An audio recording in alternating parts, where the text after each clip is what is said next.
And welcome back, boys and girls, for yet again another special edition of the Michael Decon program. First time listeners, turn on, tune in, and drop out. This is a very different kind of show, a place where we don't feel so alone. Let us chase away the light no matter what you at home choose to believe. I do admire you for your curiosity. My guest this evening is Mr. Michael Horn, the authorized American media representative for Billy Meier. Horn immediately makes distinctions between what he calls the lights in the sky, tabloid type of UFO stories, and Meier's scientifically proven UFO contacts. And yes, I know many of you don't believe in any of this, and that's okay. That's why we brought in Mr. Michael Horn, and we will be discussing how valid these claims actually are. And I'm seeing all of you in the chat room right now, and it's so good to see all of you. It's always nice. Now let's bring in Mr. Michael Horn, who is patiently waiting right now. And oh my God, Michael, are you okay coughing up there? Who, me? Somebody was coughing there. I thought somebody caught the coronavirus. Well, I think it was Mr. Michael Horn there. Nope, hadn't coughed in a little while. Was that you, Mike? Were you dying there? No. I think there was an explosion or something. I don't know. Well, I hope none of you caught the coronavirus. That's what I'm concerned about here. No, I had it, but I dropped it.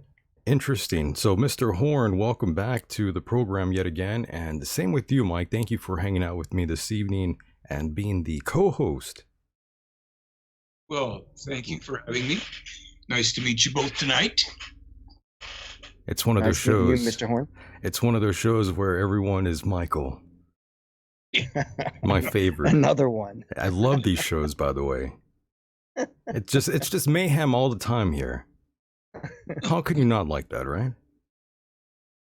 Well, you could work on it. I mean, maybe we could go by middle names or something. I'll just call you Mr. Horn. That's what I'm going to do. I'm going to call him Mr. Horn. Yeah, we'll be proper tonight. You're supposed to call me Mr. Horn. I don't know, but if you must. I insist. Yeah. I don't know. You know, it is funny to think of that Mr. And it's very nice in some ways to call people. I think of calling even much older people Mr. And of course, sometimes it doesn't go over. Not always. Females. You know, women don't want to be called Mr. Things like that. Yeah, definitely. So, Michael, Mr. Horn, I have to say, I get asked about you frequently, and many times people always want to know my opinion about you, and I've always stood up for you, Michael. Uh-oh. Yeah. Uh-oh. Even though, Mr. Horn, even though I don't exactly see eye to eye with you on everything about the Billy Meier contacts, I've always said I like Michael because of his moxie and just the way he sticks to his guns no matter what. Well, I think you've opened a good pathway for discussion tonight, frankly, because I'm surprised in the world, to be honest with you. I'm surprised that there is as little moxie, as little standing up for things of importance, and perhaps because people don't feel that many things are important. I don't stand up, for the simply. I'm sorry? What was that? What was that? It sounded like a black bear. Oh.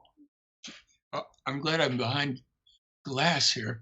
What I'm saying is that I really don't see that there's much in most of contemporary society of people standing up for things that seem to me, anyway, to be, very important. I know that different things are important to different people, but let's say during the 60s, because I can relate to that.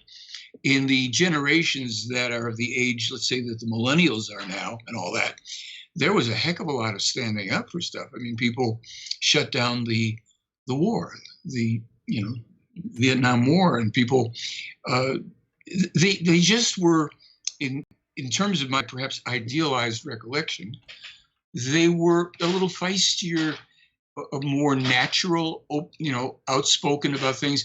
And of course, we didn't have the digital world, the digital reality, for better or for worse, and much of it is for worse. So there wasn't that type of a thing to be filtering human relationships and communication. Now, you just mentioned, standing up, let's say, for the Billy Meier case, and I think that I am very interested, truly, in hearing people's takes on why they don't think it's, let's say, worth standing up for, or the issues they have with it.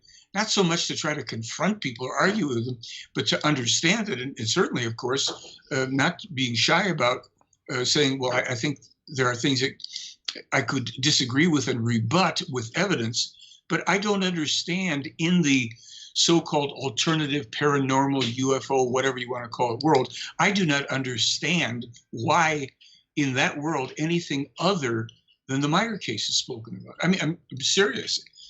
So I am open to trying to understand, that, and the Right. that don't see it the way I see it. So please, both of you guys, give me something to work with here. Don't worry, but before we even dive even deeper into this discussion, I have to say, have you been emailing Michael Shermer again? Not since we last, you and I last communicated about it. After I had asked you to ask him on after I'd tried. I don't know. I think all my emails to him are probably blocked anyway. But I had asked him, challenged him to come on, because he posted something on Twitter where he posted one of Meier's most remarkable UFO photos, and he said, "Oh, in most UFO photos you can't see the string," implying that.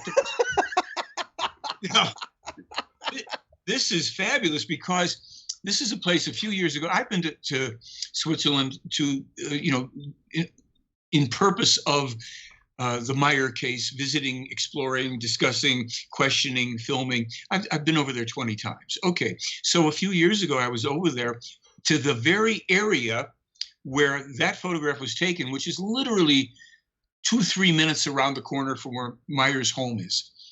And I went with a guy, a Swedish guy I know, English-speaking Swedish guy, who's into this case as well.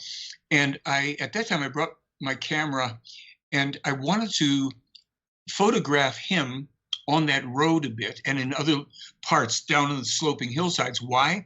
Well, he's over 6 feet tall, and the skeptics had always said this stuff about, Meier suspended models and what. Well, for those who aren't looking at it, and I'm not looking at it either, it's a photograph of a winding road that leads up a hill a bit to a log pile above which one of the UFOs from the extraterrestrials is hovering, taken in 1975, 1976, right around there, all pre-digital.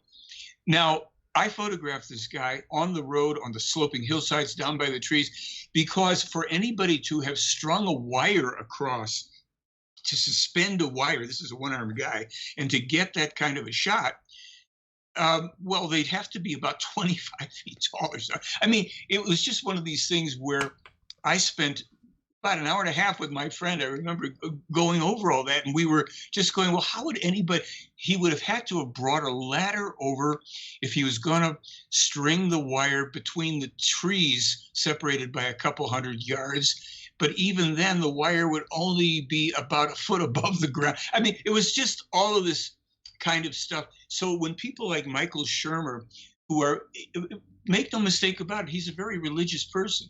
He belongs to the Church of Skeptology. He doesn't have, a clue as to how to evaluate evidence that does not accord with his beliefs. And if he was honest enough to say that, I'd have more respect for him. I like the guy. As I've told you, Michael, I've spoken with him in the past, back in probably about 2009 when I lived in LA.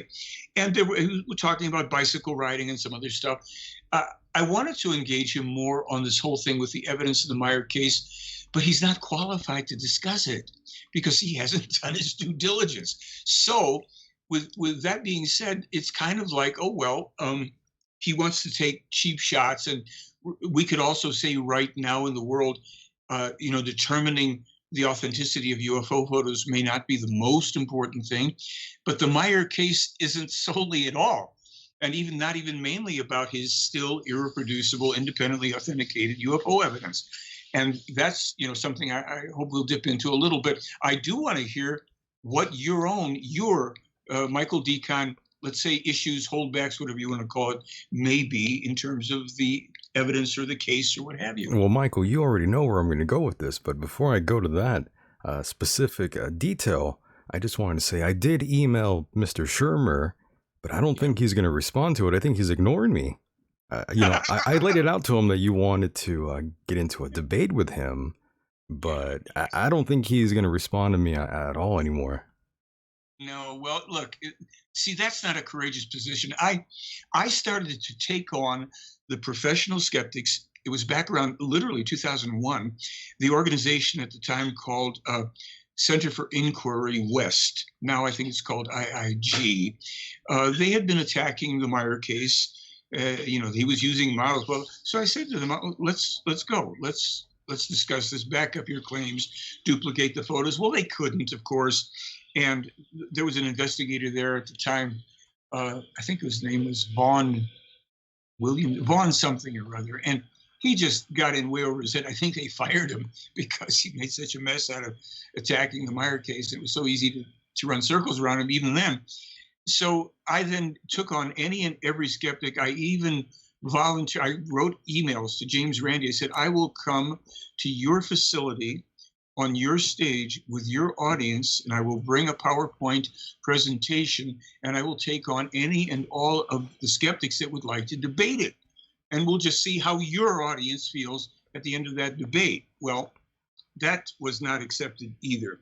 So, the days of, in my opinion, the days of having to prove that Meier's photographs are real and films are real and all the rest of that have passed. Not that I'm shy about doing it. It actually nowadays, it can be done in about 5 minutes. You can close the door on any question that his evidence is not authentic and not singularly authentic and still irreproducible. And that's largely due to the contributions of experts who basically came to attack the case, and skeptical experts, real experts, not the kind of clownish people that belong to skeptical organizations who are just kind of mono-focused nerds, and they can't really deal with evidence that, as I said, contradicts their beliefs. So that being said, I will stop talking. No worries.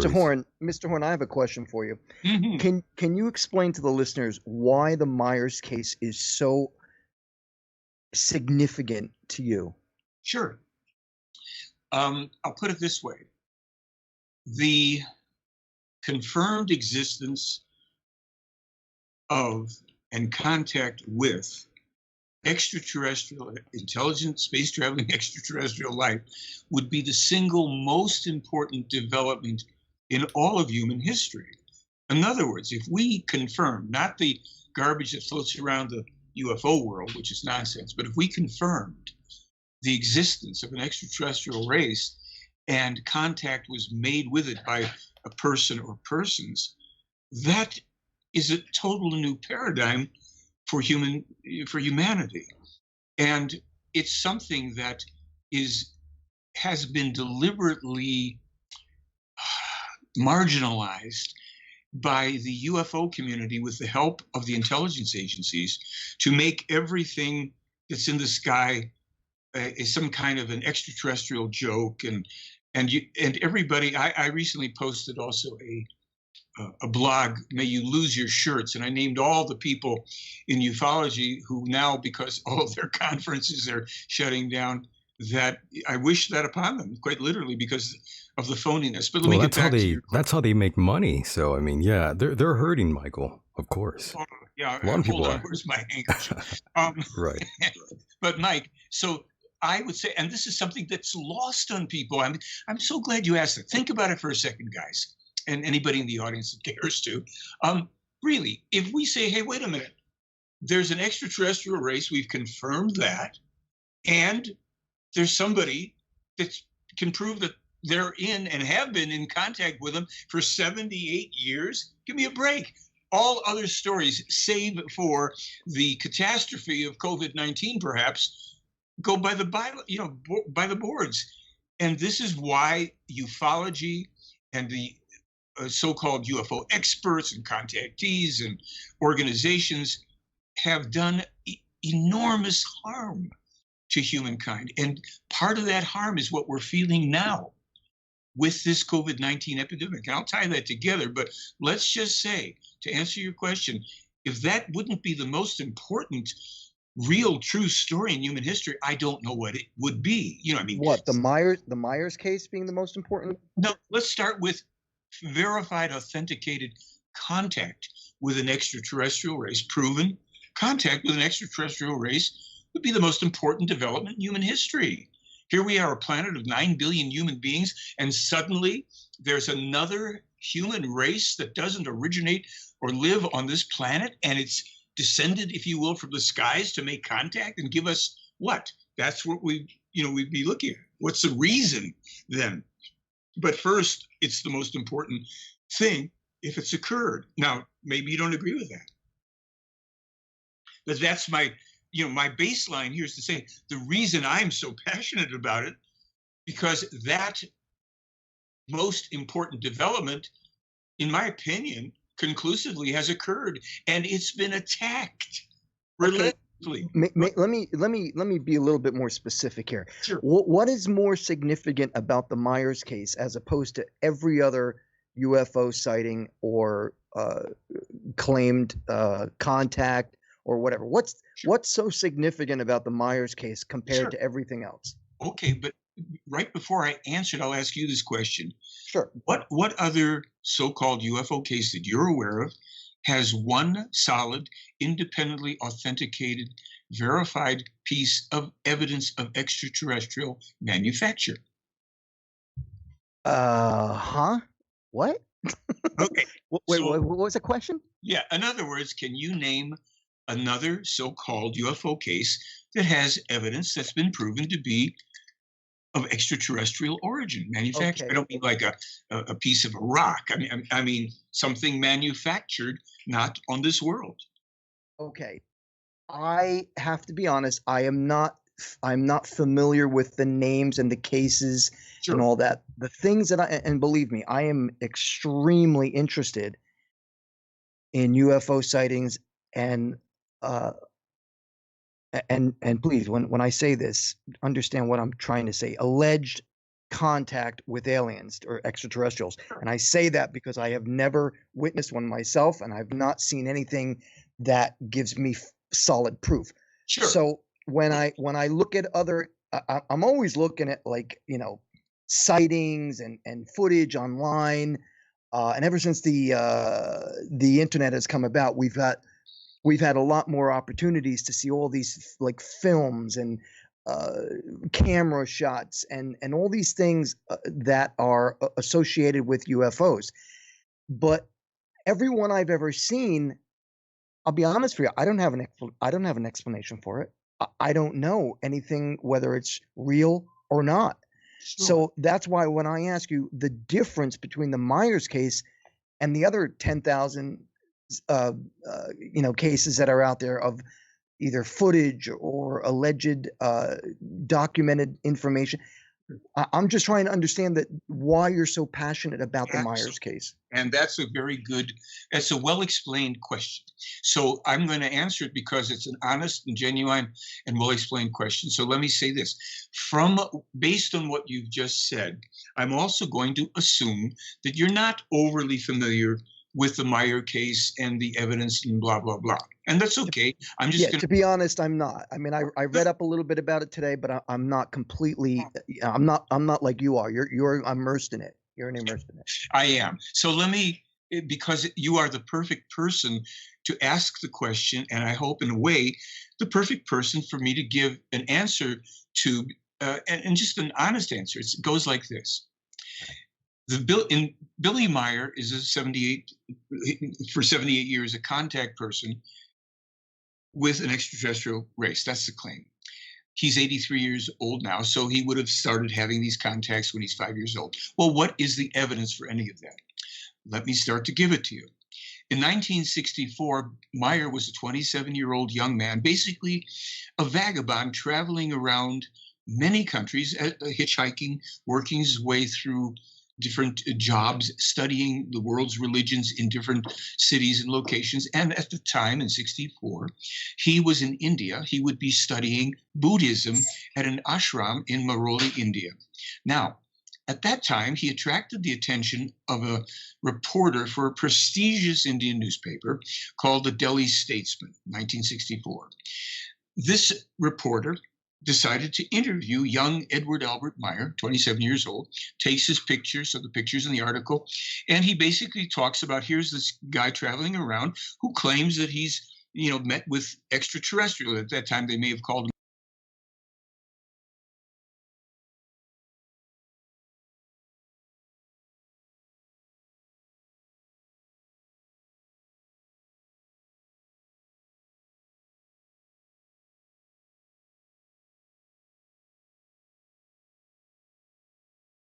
Is we still have about a dozen of those original photos to look at and refer to, some of them precisely described in that article. That's the first physical evidence. In 1975, Meier, who has already gone through a whole lot of adventures and some misery in his life, is now a one-armed man living in Switzerland. And on January 28th, he begins his meetings, according to all this information, with a human being named Semyaze. She gives him the permission to begin taking photographs of her craft. And those photographs would also include then, over the period of years till 1981, photographs of the craft flown by other people in her race who he would allegedly be meeting with. So to date, over 1,200 clear, primarily daytime UFO photos with from 1 to 4 of the craft in these frames. Now, these are 35 millimeter pre-digital, pre-computer photos. And yes, all of this, we've had independent analysis and all the evidence, and I can always go over that, but let me march you through this. 8 films have survived and a video.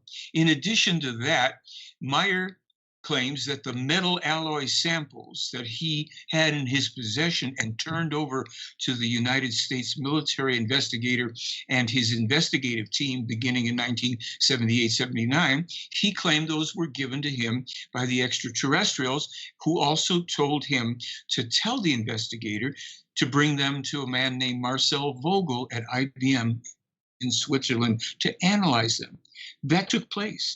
And Marcel Vogel, who was a genius, a scientist working at IBM, had set up a video camera, and he began using different equipment to magnify and explore the metal samples and determine what they were made of and how they were made, which involved, as he went through the analysis, very detailed, deep laser cuttings that were beyond his ability. He didn't have such things. They were machined at very complex ways at deep levels. Every element in the periodic table was present. And the more he magnified the metal, the more he saw that there was crystalline structures within it. This is not lights in the sky stuff. So that also was accompanied by the evidence that Meier gathered on 4 separate occasions when he, using his Iowa tape recorder in open fields with as many as 17 eyewitnesses, recorded the sounds of a ship that was way above them booming down, that was so loud it attracted people from 4 kilometers away. Now, this is about the physical evidence, and there's some other interesting physical evidence, but that's the easy part. Why do I say that? Well, Meier's photos and sounds and metal, they were examined by experts from NASA, JPL, United States Geological Survey, IBM, McDonnell Douglas, 4 different sound studios, etc. And these independent analyses were a matter of record because there was a man named Gary Kinder, still around, I believe he was an author and a skeptic, who got tasked with investigating the Meier case. Well, he approached it as a skeptic, and he wrote a book called Light Years. And in his book, he got all of the scientists from all of the aforementioned NASA, JPL, et cetera, to look at Meier's photos, his films. Nippon TV analyzed the films, all these people, and they signed off saying Well, this is not hoaxed. There's no manipulation we can detect. There's no models. There's no special effects. This is whatever this is. These are large objects, a good distance from the camera, blah, blah, blah. Okay. So his photo evidence, which remains the clearest to date, because some of the photos that Meier took, he was within 15 to 40 feet of these things, broad daylight, not, a half a mile away. Okay. So that's fascinating in and of itself. It's genuine. And you can, believe me, I say to people all the time, I will be glad to send you all the links, send you to where you can see all this documentation. See, this is what no UFO case, quote unquote, has. No evidence, none of it. It's all anecdotal. Oh, Roswell. Well, Roswell happened. Where's the evidence? It doesn't exist anymore. Well, what about Rendlesham? What about it? Where's the evidence? Probably happened, but no evidence. Here we are floating in evidence. We're swimming in this stuff. So that's not the most important part of it. I first walked into a bookstore in LA in 79. I got the first photo book. Years later, I was in a cafe in Arizona, in Sedona. I met a guy. He says to me, "Have you read the contact reports?" And I go, "What's that?" He said, "Well, the conversations this man's having with these extraterrestrials." I said, "No." He said, "Well, when you come back to LA, come up, visit me. I'll give you 1,800 pages." So I came back to LA. I visited him. He gave me 1,800 pages of the most fascinating conversations, supposedly between Meier and extraterrestrial people. And the translations were a little rough. It was, German dominant person. So they were throwing their verbs at the end of the sentences and what have you. But there was so much information in there. And I read it over a period of months. And I finally put all this stuff under the bed. And I thought about one day, 2 years later, I open up a newspaper and I read about a new discovery from Lawrence Livermore National Labs, guys. They're telling me that they've just discovered that the ozone damage is tied into A-bomb testing and they've got percentages. So I start to read it. And then I stop within about 40 seconds. I'm going, why do I know this already? So I reach under the bed. There's the first 100 pages. I open it up and within about 10, 15, 20 seconds, I'm right there where Meier's being told about the ozone damage, the atomic connection. And that is the beginning of what changed my whole reality, because to date, in English alone, out of the few 6,000 to 8,000 pages we have in English, maybe at the most, out of 45,000 pages still, in German, we've found over 250 specific, error-free examples of prophetically accurate scientific information verifiably published by Meier anywhere from 6 months to 60 years before we, quote unquote, officially discover it. Now, I'm going to stop at that point for a moment, because all that I've told you up to this point, you will not be able to find any other so-called UFO case, contactee. You haven't come upon it because you'd already know, as per when I asked you, where's the evidence for anything else? Well, it's not your fault that you didn't know where it is, because it doesn't exist. That's why when we look at this material and in things like, if we get to it in time here with the COVID thing, COVID-19, and we realize that Meier's information that he first published in 1995 about the first coronavirus epidemic coming out of a laboratory in Guangdong, China, was absolutely correct when SARS occurred 5 years later. Now, that information has been on my website for at least 15 years, but it's the information that we've had technically since February 20th, that I published starting February 20th and 25th and all, whereby the actual answers to containing, controlling, and eliminating this pandemic have been published. I've been hammering away, sending it to everybody I could imagine. All of the so-called experts and the popular people online, whether it's Alex Jones and trying to get it to Joe Rogan and everybody in between, and not a one of these sons of bitches will bother with it at all, because they want to suck up the bandwidth, even at the expense of people's lives by the thousands. So we'd be glad to go back to whatever part of it you want to discuss in terms of the evidence and why I think it's so important. But Yeah, I'd like to bring up another question now. Sure. Now, if Mr. Myers is correct me if I'm wrong, he's still in contact with Yes. these. Okay, Yes. so if Mr. Myers is associated with what we're considering to be extraterrestrials, beings from another planet or another solar system or galaxy, I ask you, why him, and why are they not making a big deal about this? Why aren't they coming forth and saying, hey, look, I'm an alien, I'm from another I'm from another world, put me on the television so that everybody, I mean, they must know about electronics and technology. Yeah, So why aren't they being Well, publicized per I'll se? give you the answer if you'd like. Please. When Meier, and Meier doesn't go around, he doesn't make presentations. In the earlier days, they had encouraged him to go ahead and make some presentations with his photos and stuff, and he didn't feel natural with that or comfortable with it and all of that. So he has basically published everything: his photos, his films, his transcripts, his information, and people disseminate it and all of that. Now, in 1979, the original investigative team, which was composed of Lieutenant Colonel Wendell Stevens, who was retired from the Air Force at that time, and Lee and Britt Elders, two very high-level private investigators, telecommunication, security experts, people who did a lot of high-level work for Fortune 500 companies, banks, etc. Those three people were the primary people in a team that also had other very important people. And they went to Switzerland starting in 1978.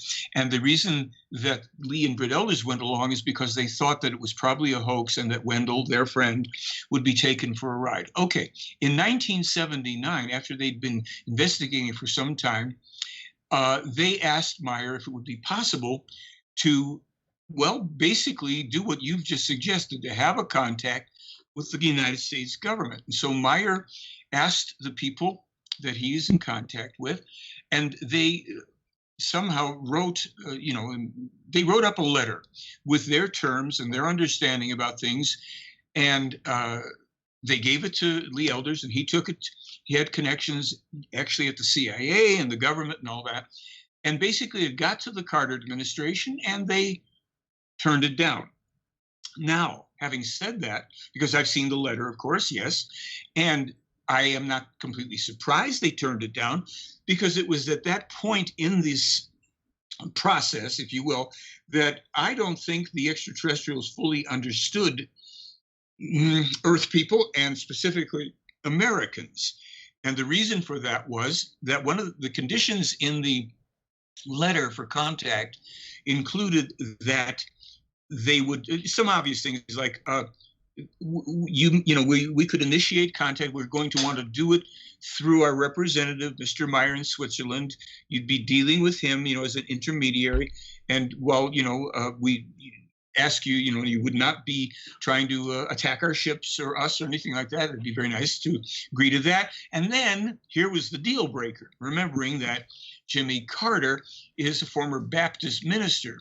So these nice folks who aren't hung up on our beliefs or anything else said to him, and of course you'd have to tell the American people that all of the religions and beliefs and all are fantasies and lies, and we could proceed from there. Well, good night. That ended that really quickly. I said to Billy, I said, didn't they understand that? And Billy said, I don't think they really did understand, or they wouldn't have made that as a condition. Okay, so you asked why this man? Well, my answer starts usually with, well, it's got to be somebody, right? And everybody thinks, well, why don't they meet with me or the president or this or that? Well, I do give these folks credit for quite a few things, including the fact that they know that to actually enter into a contact with someone who's not a governmental person or anything like that would require that they found somebody who'd be willing to go through the hell that they would be subjected to as a true and real contact person, not all these damn liars in ufology, not a one of whom is really telling the truth. I've called them all names. Anytime to your face, I'll debate you. It's crickets. Okay. People say, well, that shouldn't be that hard. That isn't necessarily so. Now, the reason they don't go to leaders, so-called, is they also recognize finally most of the leaders in the world are psychopaths. They are just power-hungry people who, have big egos. They are in for more and more power. It could be true of any country, and there might be some nice, good people, some good leaders here and there, but also when you start to go to a government and you start to speak to somebody, then this whole thing of, well, let me in, and that creates problems.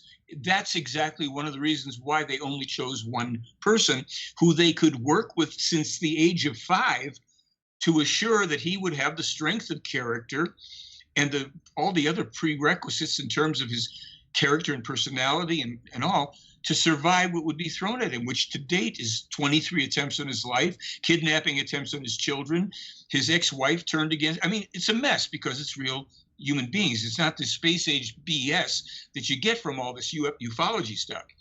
So the answers may not satisfy people, but it has proved to be true so far that the only person, first of all, who's having actual contacts and who can prove it is this man. And here's the icing on the cake. It's not even about him. His job, his task, what he agreed to do since a very young age was to bring forward very specific information for humankind, including a very profound non-religious, belief-free spiritual teaching, and all of the scientific evidence that would actually prove the case even better than UFO photos, and that he would have the fortitude and the determination and the will to carry on when people were coming at him, when people were shooting at him, when they're throwing knives at him and all the rest of it, and defaming him and all the liars that would emerge to suck up the bandwidth and keep it hidden from people. Like you're a guy, you said you're interested in all this stuff, and yet when you honestly said to me, I don't know that much about this. This has been going on literally for 78 years. His first photos, 1964. So if you, Right. you see what I'm saying? Yeah, go ahead. I do, but let me interject here. Now, when you said that back in the Carter administration, he had tried to Get a contact going. get a contact. All right, there's been 7 presidents since then, and I'm not even saying that it has to be associated with a president. I mean, has no one else seen these ships land? Oh, no, Has wait. no one else met these people or these aliens? Wait. There are well over 130 eyewitnesses to the craft. I'm one of them. There are, Okay. All right. Okay. and there are people who accidentally, not deliberately, they don't set up photo ops, accidentally, there's at least, well, I think it's a half a dozen or more people have seen the extraterrestrials meeting with Meier. And going back to 1964 in India, there was a young girl at the ashram there who, along with 100 people there, not only saw the ships, but saw Meier walking the grounds a lot with one of the women who he met with as a young man in this. And years later, she came forward. She was now a retired diplomat to the UN for 12 years. In 1995, 98, she comes forward and gives a press conference and says, yeah, I was there. It's true. People have been, calling me because they know I was at this place. Now they're hearing about Billy Meier. I'll describe these things in these photos to you. I saw this woman ask it. I saw Meier meet with her. She blah, blah, blah. So this is not like you got to take somebody's word for it. The photo, there's 5 other photographers, I said, and lots of eyewitnesses. So, there's a physicist named David Froning. He's an astrophysicist. He was involved in the defense industry. He was with McDonnell Douglas. Some years ago, I gave a lecture in Los Angeles at the Biltmore Hotel. I invited him and Britt Elders, the wife of the other investigator, to come to the lecture. And I invited David Froning, this aerospace physicist, to come up and address the 450 people that were there to hear my lecture, corporate clients of the hotel, because I wanted him to be able to speak directly to them, not filtered, since he has some good things to say. Very brief, but very good. So somebody asks him, okay, Dr. Froning, you're astrophysicist. What do you make of this? And he said, well, I'm going to tell you only this. I work with a small group of scientists, and we believe we've made breakthroughs in our understanding of zero-point energy and hyperspace propulsion, not only from Mr. Meier's films and photos, but from information he's published. We work with very complex calculation formulas and trying to calculate hyperspace propulsion, rates of speed. we came within 20% of what this man had published years ago. So if he's not working with extraterrestrials, who's ever advising him is very, very knowledgeable in the sciences. Thank you very much. And that's all he would say. So this is a very deep matter. There are thousands of pages of evidence here. And this is why, and I mean, I'm so glad you're asking this, because all of the people in ufology who know nothing about this case, because it's just been lambasted and hidden and attacked and vilified, because they're all jealous and they want to be the next great leaders and whatever. This has handicapped us in our fight against this disease. And I'll be glad to answer any other questions you got. I want to be able to explain why I said that, however, whenever you're ready for that. Well, my only other question is this, Michael. Am I taking up any of your time here? Did you need to ask anything? Because I got one more question. No, go ahead. Has Mr. Myers, and I say this with all due respect, has Mr. Myers ever been checked with his mental health? Well, yeah. Well, let me. I say that in all seriousness. Yeah, I'm not, I'm not joking. The people who are high-level scientists, well, and I'll give you another thing in a moment. They all are pretty impressed with his mental health. He, along with 16 other people, also were put through lie detector tests of the day back in the late 70s. All of them passed 100% authentic and true, and the other 16 people were all attesting to the reality of his contacts, to being eyewitnesses, many of them, etc. Now, you brought up an important thing, so I'm going to answer you in a way. I don't know if it'll completely satisfy that, but it's a good one. So 3 years ago, January, I got a call on a Saturday morning. I think Michael Decon here has heard this story a few times, but let me tell it for your benefit, Mike. And that is, I got this call 8:30 in the morning, Saturday, January, and it's a gruff-sounding older guy saying, hey, you represent this Billy Meier? Yeah. Are you willing to talk about it? Yeah. Are you sure? Yeah.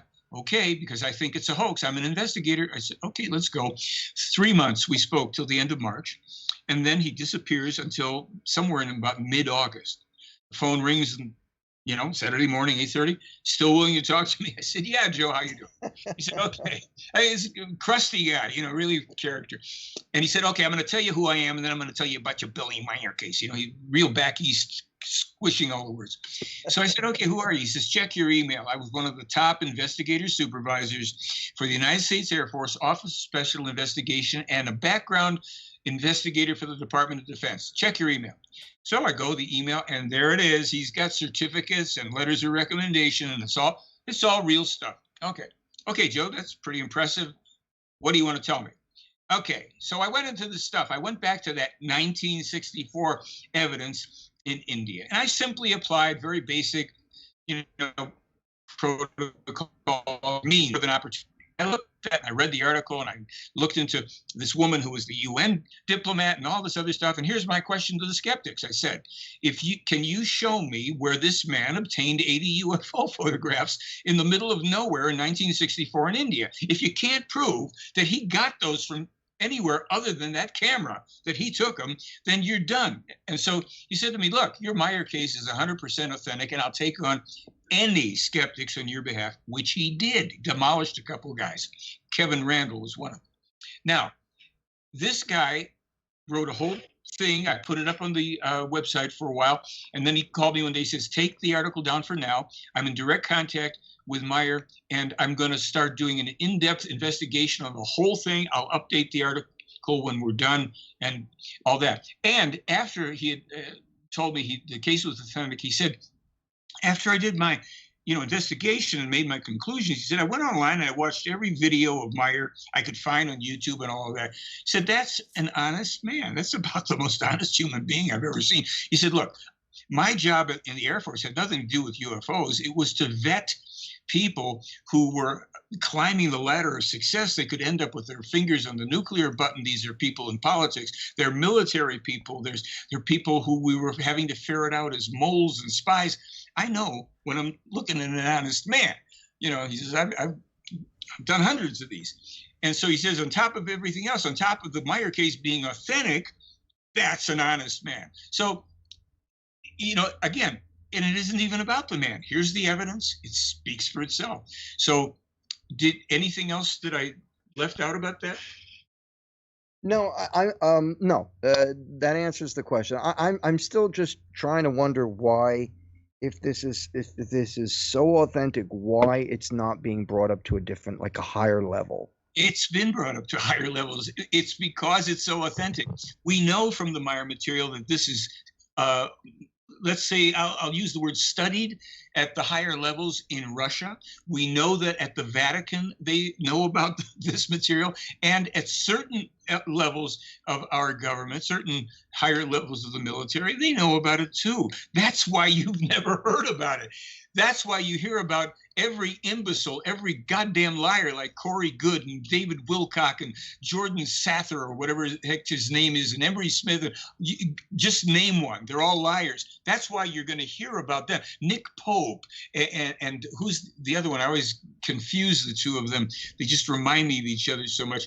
There's Nick Pope and the other guy, whatever his name is.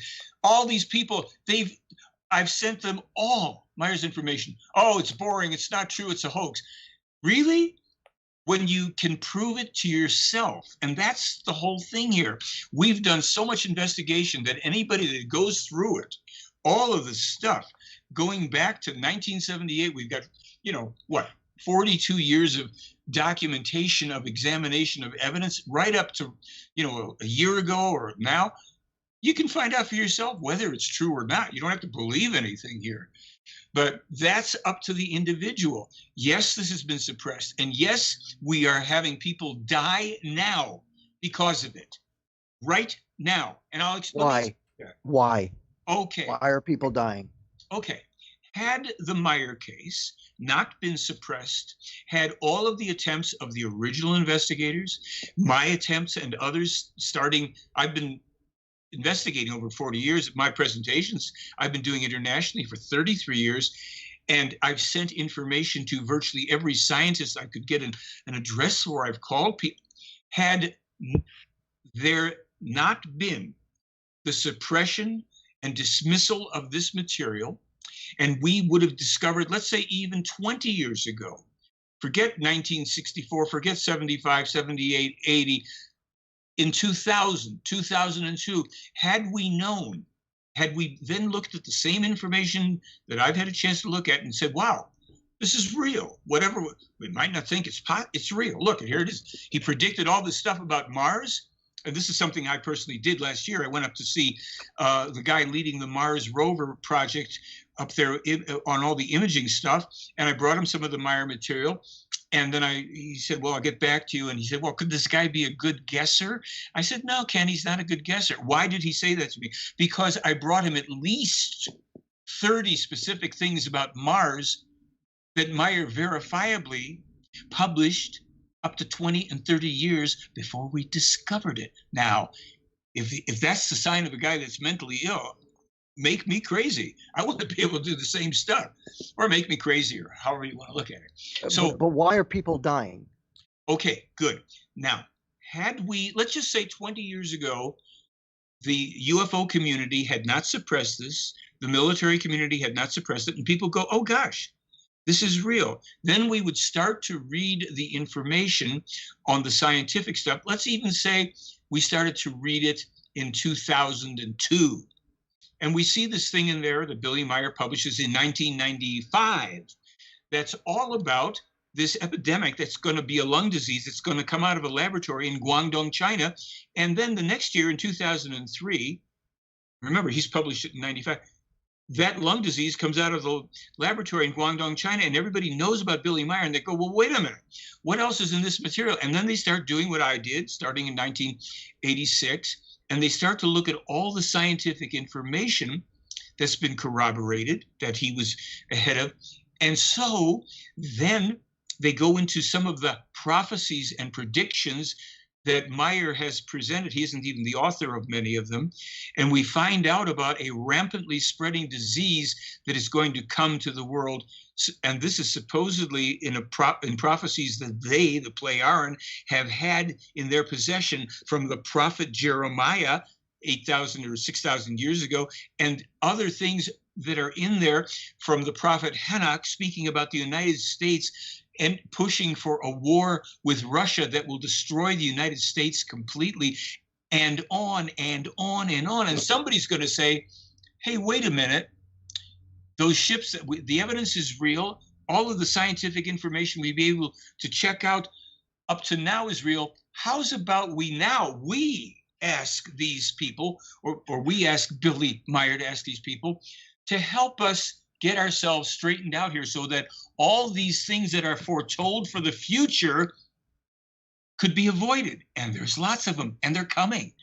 Oh, you ain't seen nothing yet. This is the first man specifically at the age of 14 in 1951 to predict, and however you feel about this, unnatural, man-made climate change, global warming, the damage to the ozone, 14 years of age.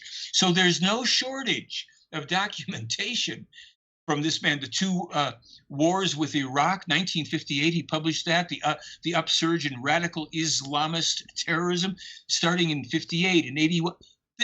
This is what most people don't know is in this case, because these imbeciles in ufology have suppressed it and bad-mouthed it and told you there's nothing there. And every jerk that thinks he's in touch with some advanced race and can't prove it is getting the 250,000 hits on YouTube to tell his tall tales. And nobody asks, where's your proof? Where's your evidence? So had we these warnings, it wouldn't just be this disease. It'd be many things that have transpired since the case began, or since 1981, or since 1995, or since 2000. Now, Mr. Horn, I need to stop you right there and quickly ask, if these things that you are telling us, rather, are true, does that mean Billy Meier will come up with a cure? No, I don't think it means it, because basically what humankind as a whole has done is said to Meier, screw you. Go tell your story somewhere else. Let me give you something to think about right now. If anything, that would be the opportunity to step up and say, I have a cure for it. I can actually save the world. Yeah, well, here's the thing. We've been told since the beginning of these contacts that the core of this teaching here is you, human beings, are 100% self-responsible for everything in your world. You must learn to see things as they are. You have allowed yourself to be so badly misled by your imaginary, delusional religions, your corrupted, lying leaders, and you've bought into this, and politics, which is the most stupid way human beings could ever hope to relate to each other. If you want to learn how to get out of that, we are giving you all of this information for free. And they did. Now, hold on, and let me just read you some bullet points real quickly. Avoid airplanes, ships, mass transportations, and crowds. Stay at home to avoid exposing yourself to risk of infection. The real number of infections and deaths are much higher than reported. Actual incubation period is up to 4 weeks and 3 months. It's spread by asymptomatic people through the air, through the breath, through clothing and touch. Breathing masks are basically useless because the virus penetrates because it's so small. That means you need medical quality masks. Full body protective suit, breathing apparatus are the only real protection. And this is especially important for hospitals, and I'll get to it. Hermetically sealed quarantines are required, must be longer than 2 weeks. The Asian races will initially be most susceptible, but it will spread to others. The virus will become more aggressive over time, claim more lives. It will mutate. Children are mainly immune in the beginning, and they are the main hidden spreaders of the disease. China, the US, etc., suppress, and that means our country too, suppress the truth for political and economic reasons, and the World Health Organization is culpable for not immediately proclaiming a pandemic risk. Now, everything I read to you was published by February 25th. The only thing that wasn't was that children were the main spreaders. That was published on March 2nd. I have more information published on March 16th and thereafter.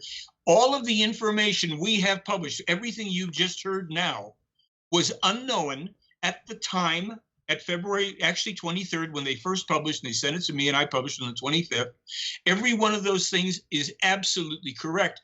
And the thing that has not been done yet, and I know a doctor that went on Al Jazeera News last night to hammer this home, every single hospital, every medical facility where suspected or confirmed COVID-19 carriers or victims of it are being treated or evaluated must be a hermetically sealed environment, airlocks, sliding doors, the whole thing. All of the personnel either inputting or dealing with these people must have the protective suit, that hazmat quality with breathing apparatus and all of that. The hermetically sealed quarantines must go on far longer than 2 weeks, because the thing will incubate up to 3 months, which is why people all over the world caught it, even though they weren't in China or Italy or Iran. This information you're hearing now on this show, we have published, and not one of the miserable lying bastards in ufology, not one of the scientists to whom we've sent this, will deign to address this or to help put it out. And no, it wasn't known before. When did you first hear about, hey, everybody now has to lock down and self-quarantine? Well, they told us on February 25th, it's a pandemic, you got to do that. They're a little late. And on and on and on. So it's not about somebody giving us a cure. We're always looking for somebody else to save our asses. It's going to be our imaginary gods, saviors, and saints, or it's going to be the imbeciles that set themselves up to run for one office or another so that they can turn themselves into millionaires if they're not by the time that they're out of office. And we have been made so stupid by following politics and religion. Somebody comes along to solve this problem. Well, what about the next pandemic? Because there's some coming. What about the coming environmental upheaval, the results of the eruptions of volcanoes that are going to go off in Italy, in the Canary Islands? What about the Northwest earthquake and tsunamis that are coming? What are we going to wait for somebody to save our butts all the time? This is why I have utter contempt for every single person that calls himself a UFO anything, that they haven't done everything they could to point people towards this information. There's no point in paranormal UFO conversations. What for? BS about, well, it's 5G is responsible for this. No, 5G is a miserable technology. It's toxic to human beings in its own right. This is also, and I don't know if you heard, just today and yesterday, the United States has come out saying, well, we think this came out of a lab in Wuhan. Well, I blogged about that because we were told February 25th it came out of a lab in Wuhan. And we were told there were 2 labs in Wuhan. We were told it was an accidental release, and the Chinese government actually wasn't even responsible. We've published this stuff. What are people doing? Jerking themselves off with stupid stuff? That's why I don't give a damn about UFOs and extraterrestrials. I don't give my power away to anybody. I found truth. Okay, I want other people to have the opportunity to vet it for themselves. This is your life. This is the lives of your family. And these idiots that are trying to push for a release of the lockdown, we were told very clearly 3 to 8 months worldwide, or if you don't, wave after wave of highly virulent mutations are going to be upon you, and up over 90 million people can die from this. We have this record tonight on your show, Michael. Right. I mean, I published over 60 documents right now since February 20th on this. Try to get it, hey, Michael Shermer, you're a scientist. Would you like to vet this information? Tell me how it is possible that this little Swiss guy who supposedly makes models of UFOs published the full goddamn truth February 20th and 25th, and you didn't, and none of your phony cronies did. What is going on in this world that we jerk ourselves around with nonsense? There is no paranormal. It is only that which we either have seen hoaxes or we have things that occur according to laws of science that we don't yet recognize. And Mike, now you know why I like having Michael on. He gets fired up like this. And this is when... God, am I going to make it to 80? Somebody help me out. This is why I like Mr. Horn. He's always fired up on the program. And by the way, the White House announced just today they're proposing guidelines for resuming economic activity after this shutdown. What exactly are your thoughts, Mr. Horn? We've been talking about this quite often and quite regularly here on the program. It's is this good for the economy? Is this good for people? We have to find some sort of balance here. Well, here's the thing. Somehow we, humankind, with really demonic people that cultivate such pathogens, and then they get released into the world, we are in a mess, in a large sense, the making of humankind. There's no doubt that this is brutal for people economically.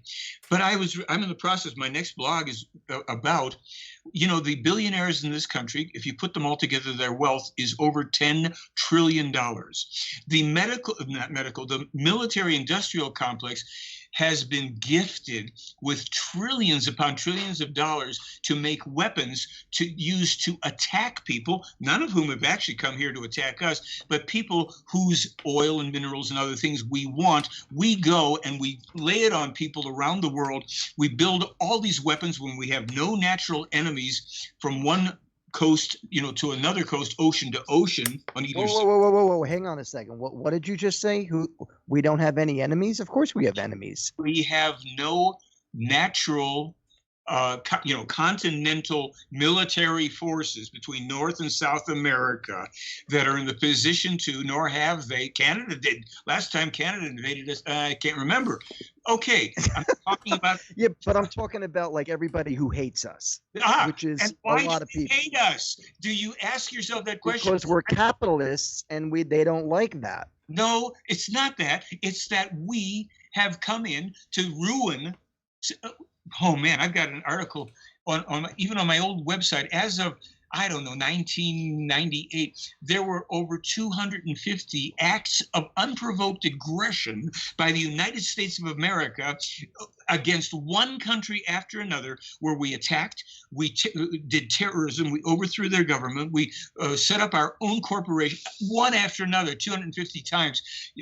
Honestly, it's a beautiful country, but we have instituted the most demonic, ridiculously corrupt, violent, and aggressive people who run things from behind the scenes, who, despite whoever may be in the driving seat. Sometimes you get people like the Bushes that are all for it.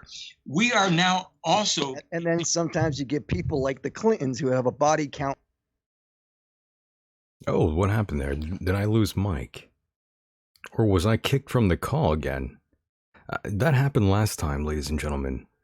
I got kicked from the call. Let me join back in here and that if Mike, by the way, let me stop you really quickly. These alleged Mike, hold on really quickly. I was booted from the call and everyone did not hear what you guys were talking about for a moment here. I apologize. Oh, okay. No problem. Please repeat that. Let me answer a quick thing about that you just raised again, Mike. Why haven't they done this? Why haven't they done that? You know what? When I started to study this case, it interested me, and I didn't ask anybody to do anything for me. I've gone to Switzerland 20 times. I didn't ask people to send me. And don't tell me it happened again. My goodness, I'm not sure why this thing keeps giving me the boot on Skype. Holy hell. This is the second time it happened. Out there, wouldn't it be a perfect opportunity for extraterrestrials and alleged space people to make some sort of an indentation, if you will, on humanity and the world as we know it, and say, hey, look, we are here. We exist. Rah, Rushish Kumbah, 2468, we're space people, rock and roll. They've done it. You see, the problem with us is human beings of Earth. We want it our way. We want it to be done the way we want it to be done. But we forget, if this is an advanced space traveling race that doesn't have any reason in the universe to come down and mingle with a bunch of savages such as we are, warring all the time, and if they say, you know what, let's help these folks out, and somebody says, well, we can't go down there and do it for them, and they say, of course not. What we're going to do is we're going to inject into their world, through a chosen source, all the evidence and information, everything that an intelligent human being, somebody who can tie their shoes, could look at and realize, here it is, and then they're going to say, well, all of these, the contacts are real. Well, this is my question. What's the reason? And I found the reason. The reason is this. As I said in 2004, on my first DVD that I put up, the Meier contacts are the key to our future survival. And if we will only take that key, freely given, stick it in that already open door, to tell you the truth, and open further and walk in and start to do what they've suggested. They've suggested that we look at all this information that they tell us about how to manage your world, how to not overpopulate, how not to destroy all your resources, how not to be killing each other all the time, how not to ruin nature, how to cultivate things so they grow. All this stuff, page upon page, freely offered. But no, we want it the way we want it. You guys have to come down here and you have to sit down somewhere and answer our questions and then take me for a ride in your UFO. That's, Yeah. right. Except guess what? It ain't going to happen. So for my position before I have to leave now, because dinner has been made and I'm so grateful for that. Oh, I hope you made enough for everybody. Well, sure. Just come on down. Or, okay. Listen, I'll tell you, and I'm saying this to you, Mike, and anybody else that might care in the audience. If you have the time and the interest, and you drop me an email with specific questions so that I can make it easy for you, what I will literally do, and I'm not saying that with cynically, I will send you links to where you could find, if you want, the information, the evidence for this or that or the other thing, but you're still going to have to figure it out for yourself. You're still going to have to decide whether or not that makes it for you. We're not arm twisting here. We're now in a situation where for an unforetold period of time to come, we are going to have to wear masks, to keep away from other human beings, to be careful that we don't contract the deadly pathogen. I think if it was put to me that way, I'd go, yeah, I think I'd like to know what these people are suggesting. Oh, wait, are they going to cure it? No, but they've told us how we can do it. I actually read you the bullet points that contain 90% of the information of how to fix it for ourselves while our scientists are going about trying to find the cure. And believe me, they actually are getting help. I just will tell you this. They do something with our scientists and our medical people whereby they will impulse information. They won't do it for us, but they put information out there for people who are working on things to get an idea and an inspiration to start to move along. They can't invade. Why don't they at least get an email account or a Facebook account? We could at least talk to them that way. Well, you can talk to them all you I'm want. joking. I'm joking. Yeah, it's okay. There are plenty of people online and Facebook and all who are very involved in this all over the world, believe it or not. I've got people who visited me from 206 countries, my blog and website. There's a lot of people, it's just not compared to the 9 billion on the planet. So what I am suggesting here, you've raised wonderful questions and challenges, and I mean it, because most people that would have those thoughts who don't know the depth of this case, for better or for worse, you've spoken for them to a high degree, and I will give my time to anybody with sincere interest.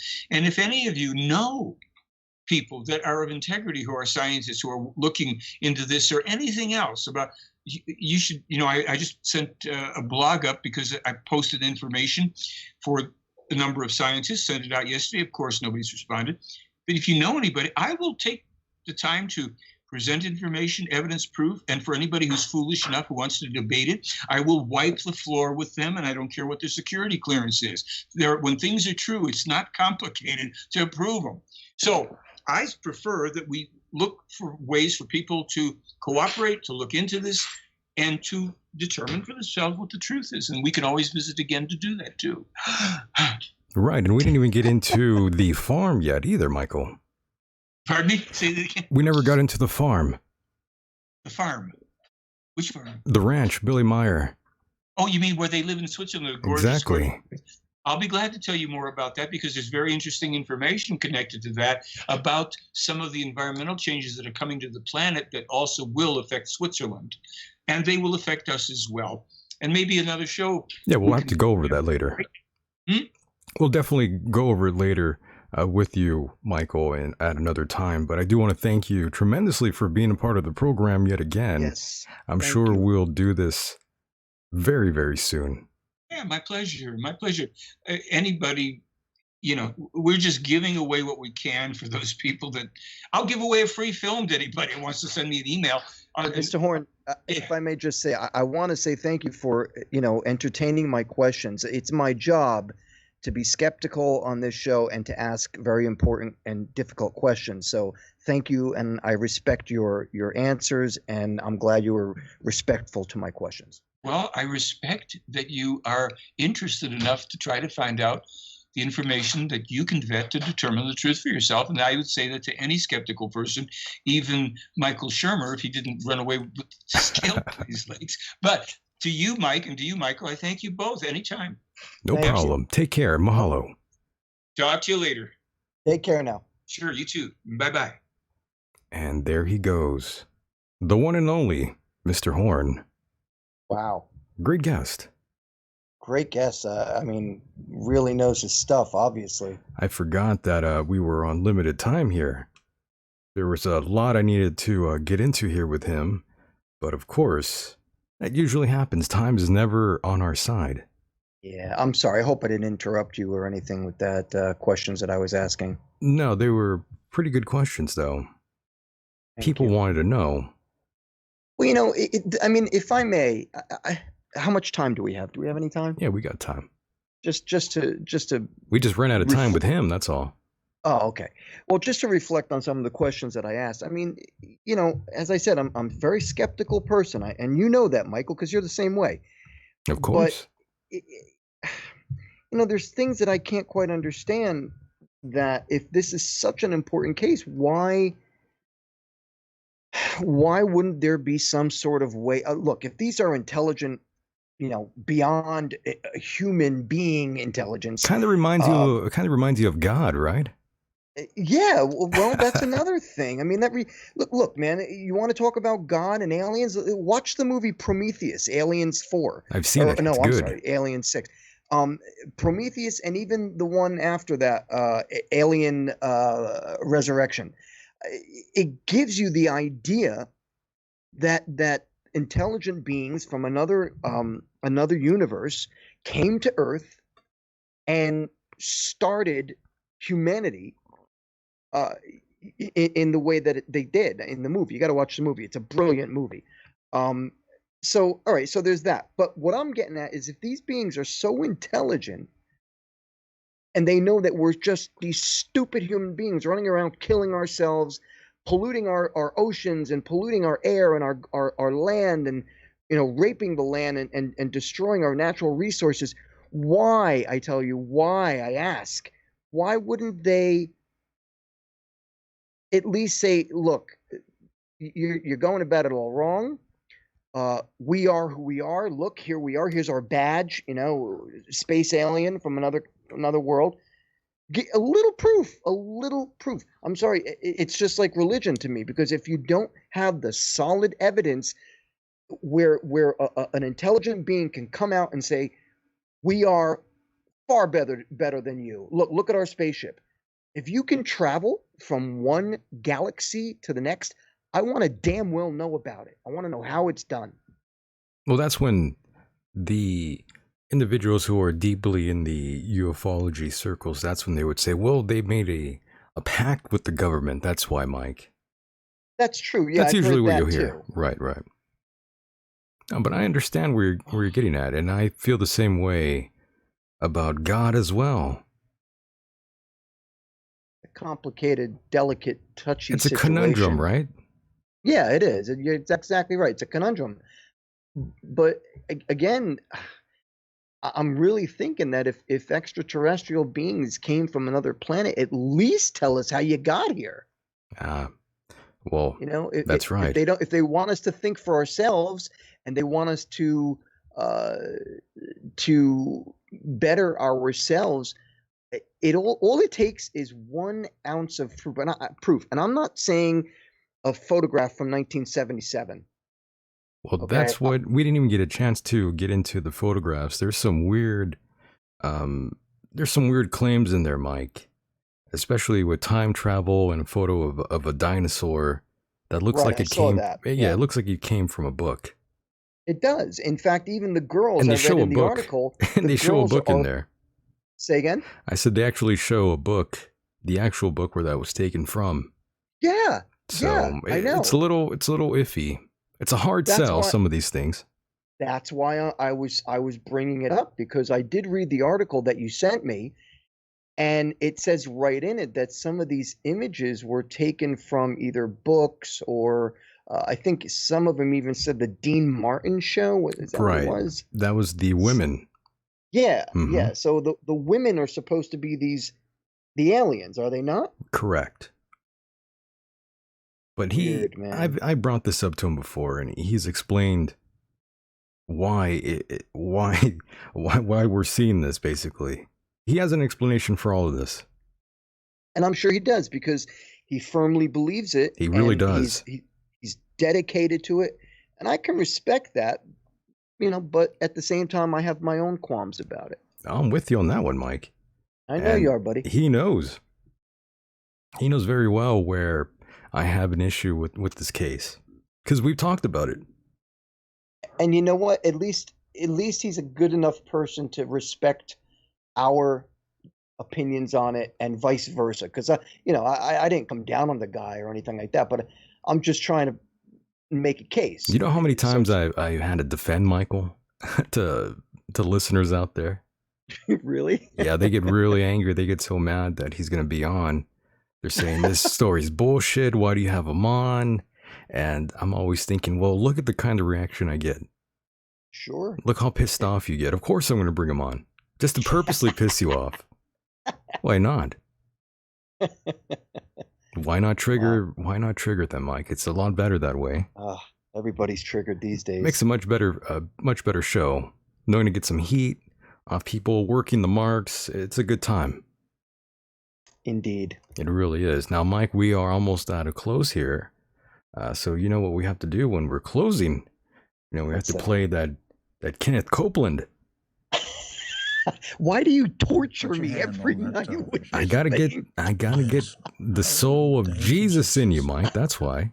Because you are an evil Satanist guy. Oh, you're killing me. This is for your own good, Mike. Okay. This is for your own good. Oh, thank you. Need to cleanse your soul. Please say it. I take cleansing. it. I take it. I have it. It's mine. It's mine. I thank you and praise you for it. Yes. I'm being And I praised. forgive if I have aught against any. And I praise you that I'm well and whole. Praise you that I'm well and whole. Yes. According to the word of God. The word of God, Mike. Word. I'm healed. Yes. You better be And healed, I Mike. consider not my own body. Yes. Consider not my own body. I consider not symptoms in my body. I consider not symptoms in my But body. only that which God has promised. Only that which And the Only aliens. that what the word has said. Only that what the word And by his stripes I was healed, and by his stripes I am healed I'm now. healed now. I'm not the sick trying to get healed. I'm the healed, and the devil's That's trying right. to give me the flu. right. Or whatever else kind of thing he's trying. Yeah. Healed and well Yes. in the sweet name of Name Jesus. of Jesus. Glory to God. Mm-hmm. Yeah. Amen. Amen, Mike. Amen. Hallelujah. Hallelujah, brother. I don't know about you, but I feel better every time. Every Every time. It's a good thing time you I don't feel- have the, I it's a feel good thing better. You don't have the coronavirus. I don't have the coronavirus because I've been playing that.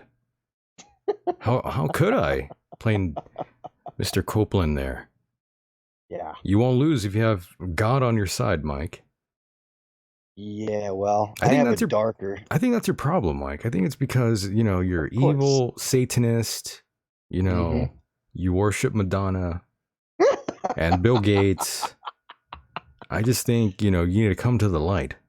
Hey, dude, listen. If Bill Gates gave me like $2 million, $3 million, I'd worship his ass to the end of time. Oh, boy. Well, Mike, again, the only man worth worshiping is Jackie Chan. Oh, you think so, huh? I think more like Jet Li. Jet Li, he's pretty Oh, good too, yeah. though. He is That one. Jet Li. Oh my God! When he was young, he was a badass. He was the man for a while. amazing. That's true. Oh my God! I watch his movies. Like I got several of his movies on DVD, and I love watching that guy. Absolutely amazing, that guy. Let's get him on the show. Amazing. Well, we got to try. We're on tomorrow, by the way, Mike. I know. Thanks a lot, man. I haven't slept in days. I know. I was gonna say, have you even been sleeping okay? Because I haven't slept good at all lately. Really? Yeah, my sleeping is all screwed up. Uh, But it's not because of the show. It's What just is it then? I'm just wide awake right after we do the show now. Oh, really? Well, and it's I don't even know why. I know, because I usually get a call from you like, "Hey, how you doing?" I know you get a random thing. You know what? Speaking of calls, I just want to announce this right now before I forget. We do have a new call-in number. It's 760-332-8944. 944. That's the new number, brand new, and it works really good, by the way. So the old number is no good anymore? You can still use the old number, but I would advise against it. The number 760-332-8944 is superior in my opinion. Good. Did you get that today? I got it last night when I couldn't sleep. No kidding, really? Yeah, I mean, I might as well do something productive if I'm all wired awake. Right on, But bro. I mean, I'm probably not the only one who hasn't been able to sleep well. Well, I have issues too, but it's medical. Yeah, I hear you, man. I haven't slept, honestly, and I kid you not when I tell you this.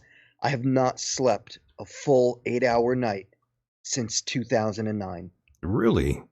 I kid you not. Why is that? Just not comfortable? You're thinking, what's going on here? It's a medical issue. I don't want to get into it. Okay, it's fine. It's a personal thing, but Cool. it did have to do with the cancer that I had and how it affected me. And I'm up every night, every 2 to 3 hours throughout the entire night. And that's been going on since 2009. That sounds super annoying. I have not had a decent rest in over a decade. Good Lord. Yeah. Good Lordy. It's almost as strange as hearing some of these press conferences we've been hearing. The Corona Task Force, the Corona Task Force briefings we've been hearing. Oh yeah. I didn't listen to the news at all today. Did you hear any updates? Just a little bit, but I mean, I'm not trying to trash these meetings because I've been fully entertained by them, to be honest. A lot of people pissed. I spoke to a friend of mine, an old bandmate who is now living in Spain, and he gave me a call today, and we were talking, and he was telling me that what's going on out there, they seem to be a little bit more lax. Yeah, they are in lockdown, but they seem to be a little bit more lax with things, according to him. That this is what he was saying, and that things aren't as how did he put it? Bad. That's kind of how we said it, but at the same time, I got to be honest, and I say this with all due respect. I don't know if he was completely educated on what might have been going on, because I asked him specifically so that I could talk about it on the show. Just to get what it's like going on out in Spain as opposed to America. But I don't know. Maybe I'm talking out of my ass here. I don't know. I should have probably gotten more information before I brought it up. Oh, don't worry. Oh, okay, I won't. But I know next Saturday, we do have a man from China. Yeah. An American, by the way. Teacher, right? Yeah, he's a teacher, and that should be quite interesting. And of course, tomorrow we are live yet again with Mr. Max Egan, who believes COVID-19 is all bullshit. No. Yeah, so it'd be interesting to talk to him. You think? I haven't talked to him in a while. So it'll be good to catch up. And then, of course, on Saturday, Dr. Paul Cottrell, live and in the building. Our buddy Paul. I love talking to Paul. Oh, yeah. He's definitely, I love talking to that guy, too. He's great. And then Tuesday, Mike, on the 21st, we got Michael Alago. That's right, buddy. Can you believe that? I am excited and stoked about that. Me too. I might even drink during the show. Unfortunately, I still haven't gotten a reply from that other person that I was trying to get, who said that they were looking forward to doing the show. I just haven't gotten in touch with them. Every time I write him, he never gets back to me. Oh, that's weird. I have no idea why. I don't know. He's probably busy. That's what I thought. He's busy trying to survive, Mike. I guess, yeah. But if you're locked up inside, what the hell else you got to do? I know you're not. Show, you're not doing anything. You might as well jump in here. Exactly. And then, of course, we have Big Jim Fetzer on Thursday. That's next week, right? Yeah, on the 23rd. Okay.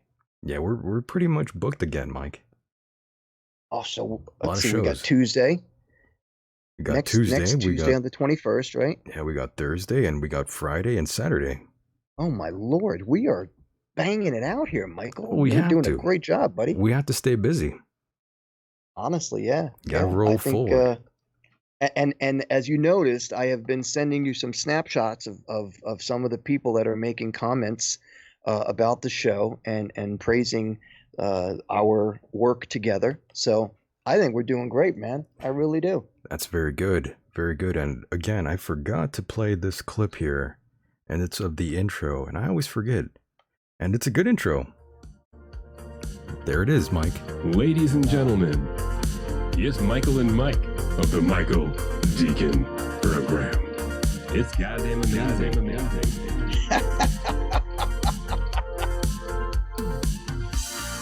That's right. It is goddamn amazing. It's goddamn amazing Well done. Well done. on a night like this. It's really good, right? Yep. Gotta praise the listener there. Mr. Great.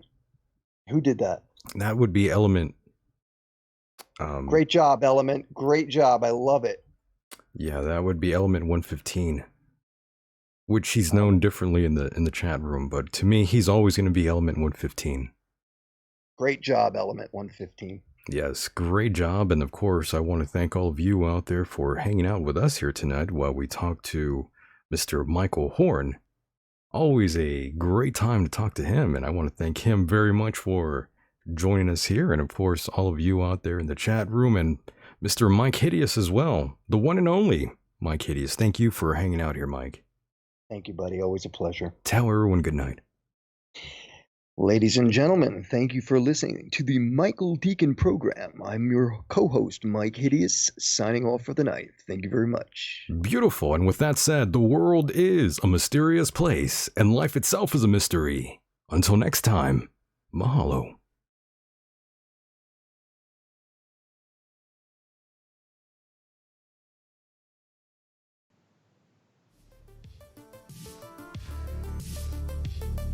You still there?